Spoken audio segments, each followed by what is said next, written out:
कहानी प्रेमिका का श्रृंगार।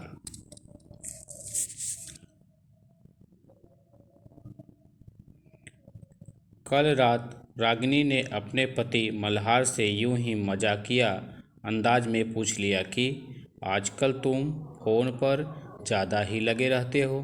क्या बात है? कोई तितली मिल गई है क्या, जिसके साथ व्हाट्सएप और टेलीग्राम की बगिया में टहलते रहते हो?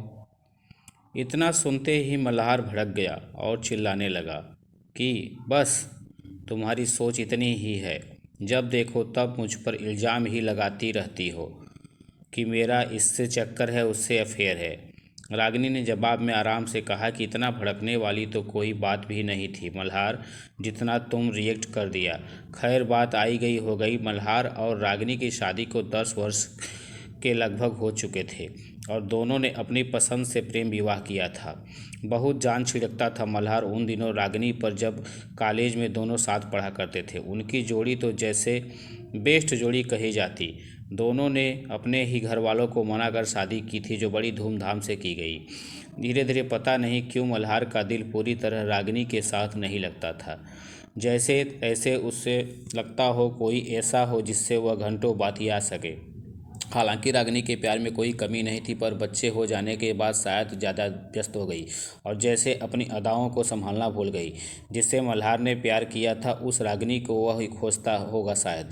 एक दिन सुबह सुबह मल्हार का फ़ोन 2-3 बार बजा और मल्हार नहाने गया था। रागिनी ने जाकर फ़ोन उठाया तो सामने से कुछ आवाज़ नहीं आई और फ़ोन कट गया।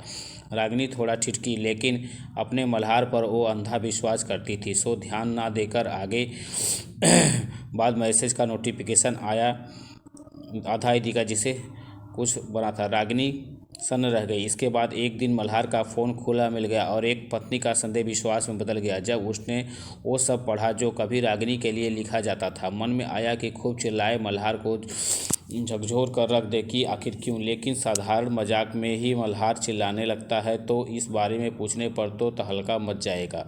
सो कुछ नहीं कहा, लेकिन रागिनी का मन खट्टा हो गया था और वह मौन सी हो गई थी। और मल्हार ने तो यह भी नोटिस नहीं कर पाया, क्योंकि उसकी मुखरता तो कहीं और खिल रही थी।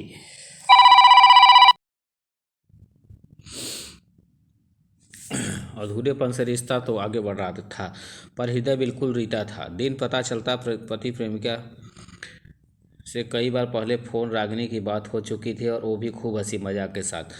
उसके ही ठीक दूसरे दिन मल्हार ने बताया कि आज सभी सहकर्मियों के साथ डिनर पर चलना है, तुम भी तैयार हो जाओ। उस दिन जैसे पूरे ये जन्म के बाद रागिनी ने जी भर कर श्रृंगार किया, वो भी वहाँ जाकर उसका शरीर श्रृंगार देखना चाहती थी, जिसके लिए मल्हार के मन में दिन रात सरगम बसती थी।